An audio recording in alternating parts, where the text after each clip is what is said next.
पार्वती जी का हस्त कमल ना हो, भले अशोक सुंदरी की जगह ना हो, भले अशोक सुंदरी की जगह भले ना हो और भले उसमें हस्त कमल माता पार्वती जी का ना हो, परंतु शिवलिंग शिवलिंग है। भगवान भूत भावन वहां विराज रहे। और एक और बात अच्छे से ध्यान कर लीजिए महाराज, शंकर के शिवलिंग को जहां रखा है आपने, भले वो भूमि हो, चाहे प्लेट हो, कटोरी हो, एक चोमली बना ली हो, कपड़े पर रखा हो, वो हस्त कमल ही माना जाए। बस इतना जरूर है कि गोल बनाते हैं तो उसमें अशोक सुंदरी का स्थान नियुक्त नहीं होता, पर शंकर के शिवलिंग के भीतर 33 कोटि देवताओं का भाव तो वैसे ही आ जाता है।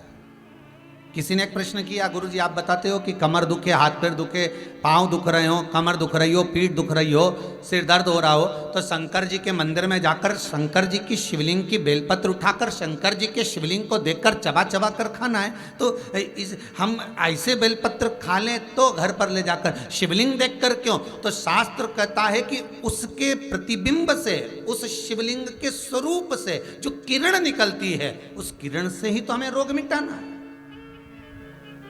अरे भाई, आप और हम में से बहुत सारे ऐसे होंगे जिनको शरीर में कष्ट होता होगा, और जैसे ही हॉस्पिटल में या क्लिनिक पर या डॉक्टर के पास पहुंचते हैं, बस डॉक्टर हाथ पकड़ के देखता है तो आधी बीमारी तो वहीं समाप्त हो जाती है। बोलो होती कि नहीं होती? सही बताओ।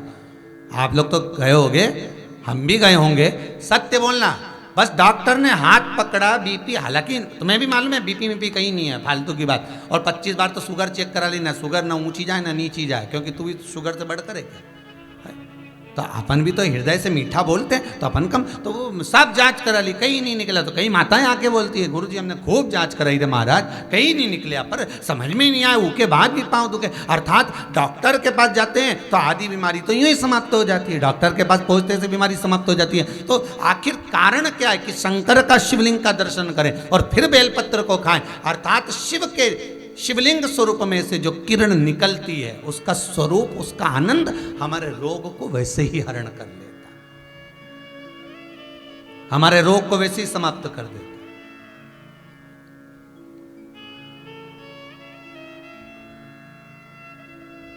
हम शंकर के स्वरूप का एक आनंद पा सकते हैं।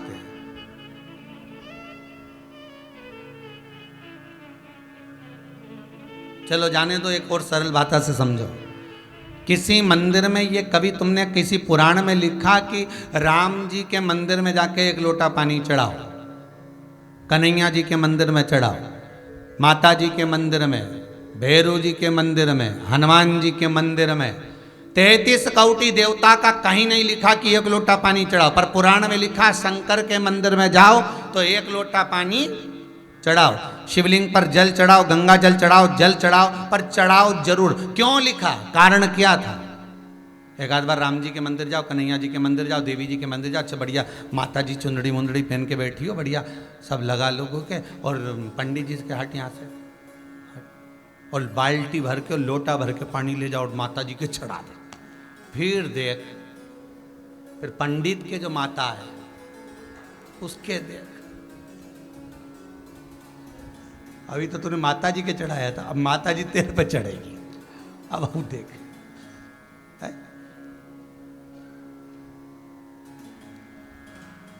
कहीं लिखा है ऐसा है?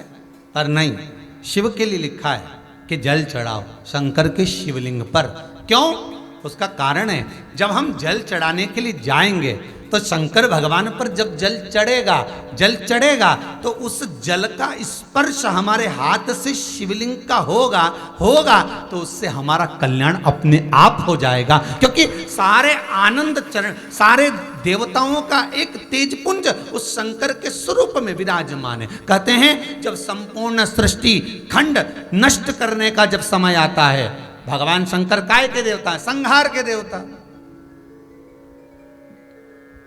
जब भगवान शिव संहार के देवता हैं, जब संपूर्ण सृष्टि खंड समाप्त होने का समय आता है, पूरी पृथ्वी जब जल में मग्न होने वाली रहती है, तब 33 कोटि देवता आते हैं और भगवान शिव जी से निवेदन करते हैं, सब कुछ आकाश पताल तलातल रसातल सब नष्ट होने वाला है, क्या करा जाए। शंकर भगवान कहते हैं आप सब मेरे पास में आ जाओ और मुझ में समा जाओ। 33 कोटि देवता शंकर के अंग अंग में समा जाते हैं। हम कहते 3.5 करोड़ रोम छिद्र ये मनुष्य के शरीर में है। शास्त्र कहता है 33 कोटि देवता भगवान शंकर के शरीर में है। जब भगवान शंकर के शरीर में 33 कोटि देवता विराजमान हो जाते हैं, शिव के भीतर विराजमान हो जाते हैं, तो हम जल केवल एक देवता को नहीं चढ़ाते, 33 कोटि देवता को चढ़ाकर उसका पुण्य अर्जन कर लेते हैं, पुण्य प्राप्त कर लेते हैं। 33 कोटि देवता को चढ़ा।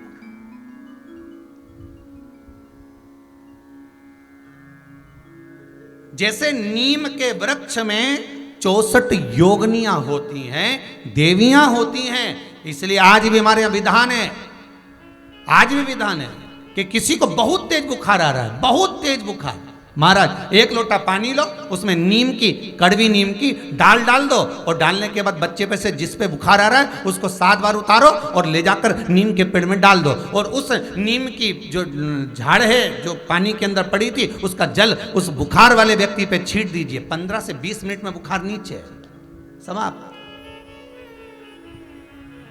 देवियां अपना भाग ग्रहण कर लेते, देवियां भाग को प्राप्त। वो तो अब इन सारे वृक्षों की जो महत्वता है, चाहे नीम हो, बेलपत्र हो, शमी पत्र हो, महाराज रुद्राक्ष हो, इनकी जो महत्वताएं हैं लोगों ने अपनी महत्वता दिखाने के चक्कर में इन सबको छुपा दिया।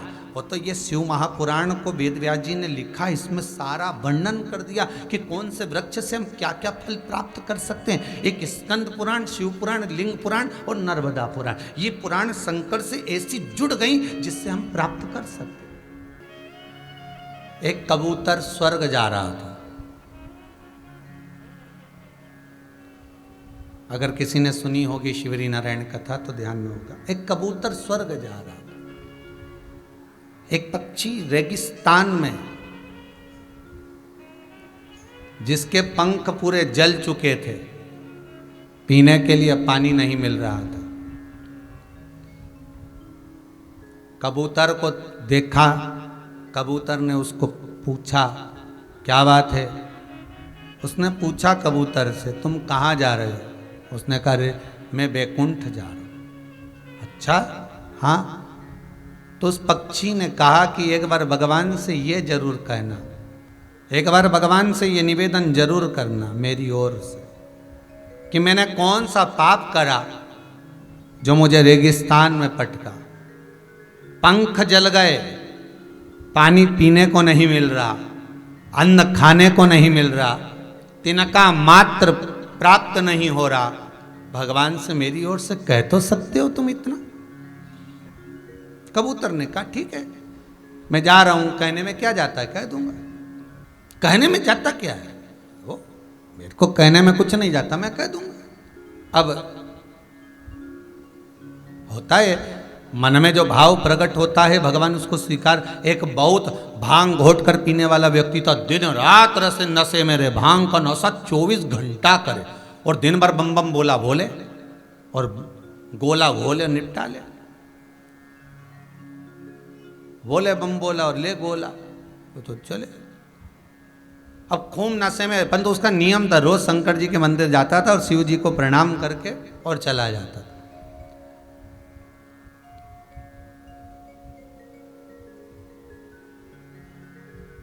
अब आज इतना नशे में हो गया कि शंकर जी के मंदिर की जगह गणेश जी के मंदिर पहुंच गया।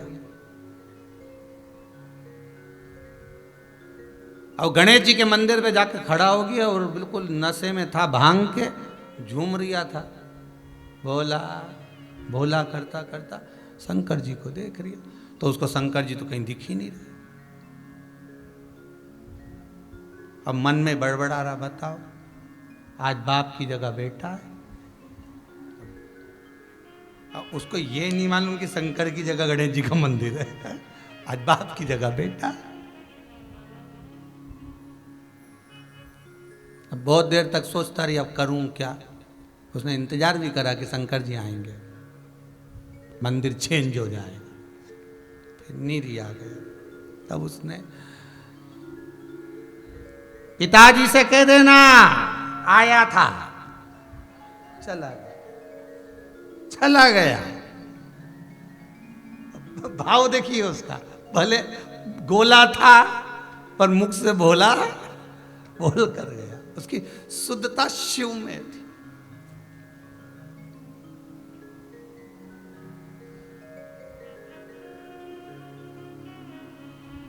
हम कहते हैं हम नशा नहीं करना, करना भी नहीं चाहिए, पर सत्संग का, शिव महापुराण का एक नशा हमारे जीवन में भी ऐसा होना चाहिए कि तुझ में रब दिखता है, यारा मैं क्या करूं, हर एक में शिव नजर आ जाए।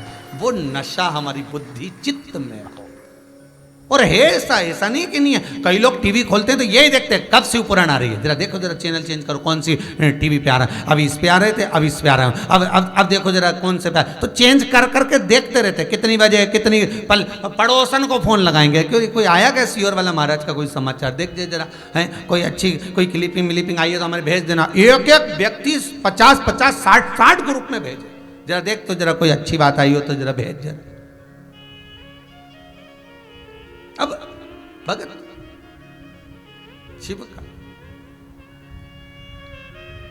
तुम कह देना भगवान से कि मेरे को इतना दुख क्यों दे रहा है, तो पहुंच गया कबूतर ऊपर और धर्मराज के पास गया। धर्मराज ने पूछा क्या बात है कबूतर, तुम दुखी दिख रहे हो, तुम तो बैकुंठ जा रहे हो, तो तुम्हें तो प्रसन्न होना चाहिए। नहीं, दुख इस बात का है कि नीचे एक पक्षी मिला था मुझको, बेचारा बड़ा दुखी था, उसके पंख जल गए, उसके पास में खाने पीने का कुछ नहीं है, कुछ कृपा कर दो ना आप, मेरी तरफ से कृपा कर दो, मैं विनती कर रहा हूँ, कुछ तो कृपा करो। धर्मराज ने कहा बहुत पापी है वो, उसको भुगतना पड़ेगा, भोगना पड़ेगा।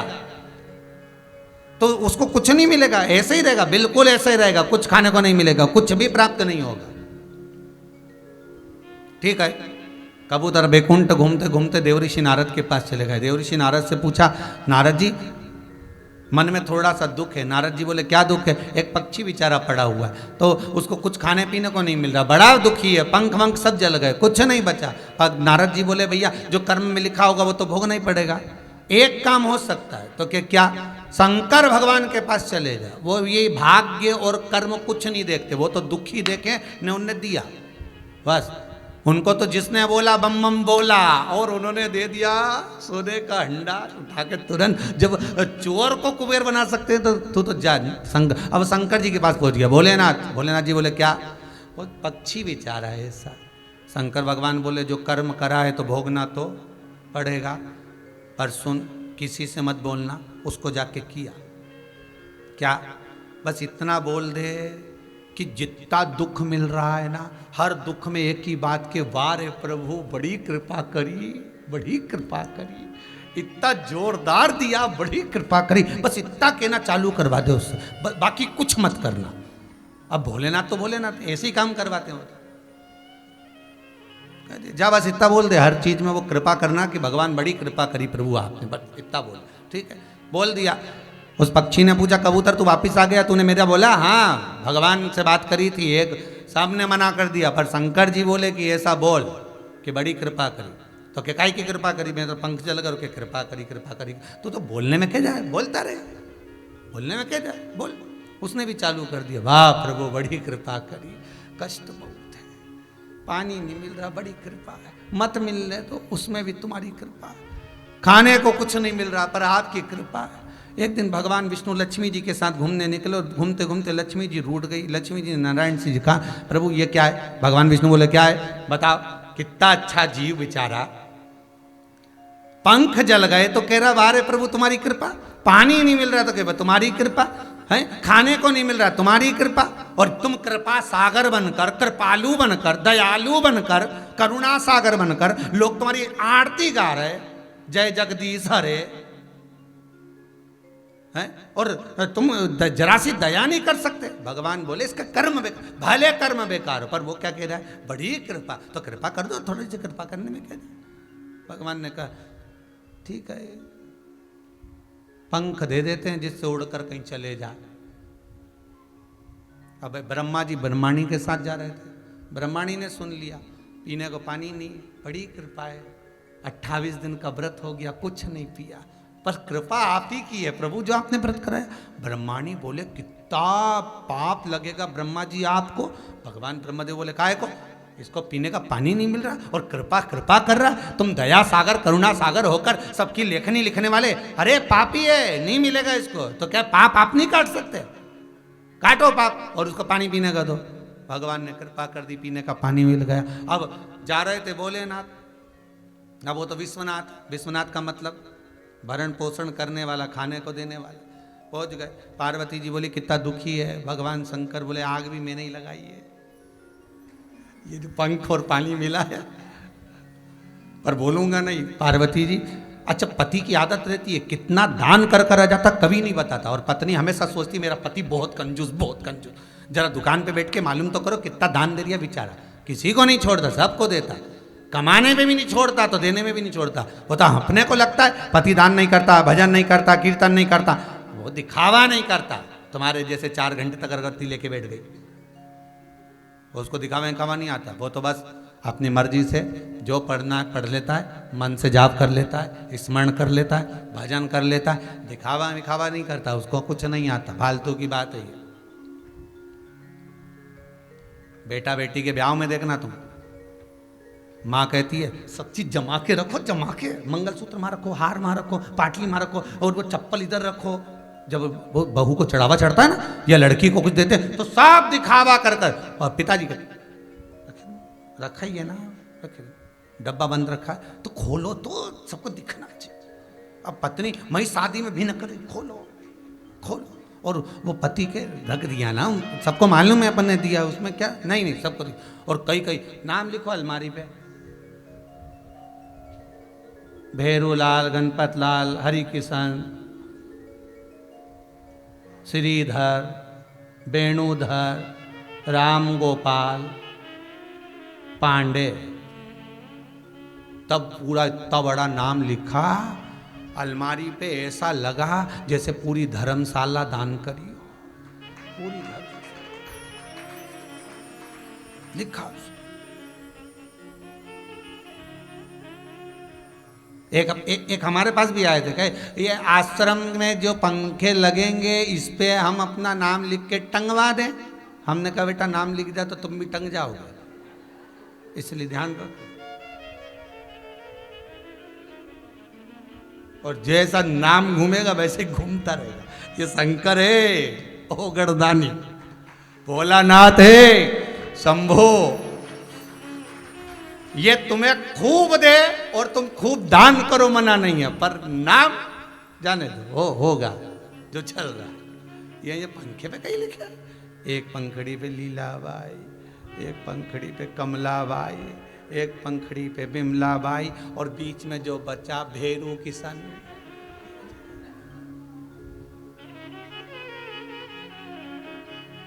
अब जो तार लगा उस पर और लिख दे बिजली बाई, उसको क्यों छोड़ दिया, उस पर और लिख दिया। ए बोला